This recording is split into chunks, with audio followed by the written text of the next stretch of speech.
பணத்துக்காக பெத்த தாயை யாராவது கொலை பண்ணி கேள்விப்பட்டிருக்கீங்களா, பார்த்துருக்கீங்களா? அப்படி ஒரு சம்பவம் தாங்க நம்ம சென்னையில் நேற்று நடந்திருக்கு. 75 வயசு மதிக்கத்தக்க ஒரு தாய்ங்க. அவரோட பையன் வந்து 55 வயசு. அந்த பையனுக்கு கல்யாணம் ஆகி 2 குழந்தைங்க இருக்கு. அவர் ரொம்ப குடிப்பழக்கம் அதிகமாக இருக்கனால அவங்க மனைவியும் பிள்ளைங்களும் பிரிஞ்சு போயிட்டாங்க. ஆந்திரா மாநிலம் நினைக்கிறாங்க, பிரிஞ்சு போயிட்டாங்க. அவங்க அம்மாவும் அந்த பையனும் மட்டும் சென்னையில் இருக்காங்க. அம்மா பையன், அந்த பையனோட அப்பா வந்து சென்ட்ரல் கவர்மெண்ட் ஸ்டாஃபு, இறந்து போயிட்டாரு. அம்மாவும் பையனும் மட்டும் இப்போ இருக்காங்க.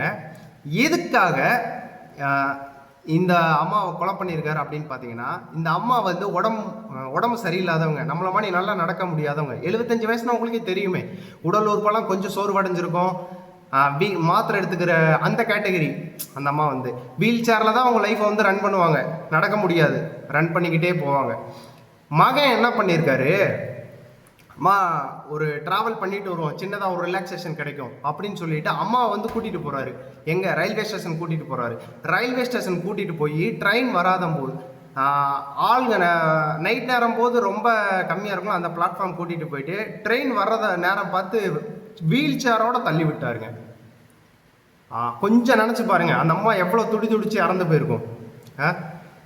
என்ன ரீசன் அப்படின்னு பார்த்தோம்னா, மாதம் அந்த சென்ட்ரல் கவர்மெண்ட் ஸ்டாஃப்ல அவங்க அந்த இறந்து போன அம்மாவோட கணவர் அந்த பென்ஷன் பணத்தை அந்த மகன் அபகரிக்கிறதுக்காண்டி இந்த கொலையை வந்து பண்ணியிருக்காராங்க. எவ்வளவு ஒரு கொடூரமான செயலை! பணத்துக்காக பெத்த தாயை கொலை பண்ணியிருக்காரு பார்த்தீங்களா? போலீஸ் விசாரணையில் வந்து இவர் சொல்கிறாருங்க. எப்படிலாம் மனிதர்கள் இருக்காங்க பாருங்க. 55 வயசு வரைக்கும் கட்டின மனைவி இல்லை, பிள்ளைங்கள் இல்லை, பிரிஞ்சு போயிட்டாங்க.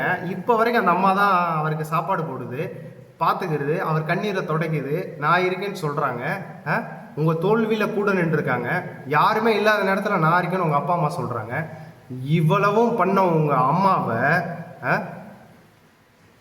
எப்படிங்க உங்களுக்கு போயிட்டு வீல் சேரோட தள்ளி கொலை பண்ணுறதுக்கு மனசு வந்துச்சு? மனசாட்சி கொஞ்சம் கூட உறுத்தலையா உங்களுக்கு? ஒரு மனசாட்சி வேணுங்க. ஒரு உயிரினத்தை கொள்ளினா கூட நமக்கு ஒரு மனசாட்சி, ஒரு ஈவு இறக்கம்னு சொல்லி ஒரு மனிதனுக்கு இருக்கும். கேவலம் பணத்துக்காண்டி நான் எப்படிலாம் மாறிட்டு இருக்கு இந்த உலகம். பெத்த தாயை கொண்டுட்டு எங்கே போய் அந்த பாவத்தை கழுவினாலும் சரி, உங்களுக்கெல்லாம் வேஸ்ட்டுங்க. நீங்களாம் மனித பிறவியே கிடையாது. எப்போ நம்ம தாய் தந்தை இருக்கும்போது அதோட வலி வேதனை தெரியாதுங்க, இல்லாத போது தான் தெரியும்.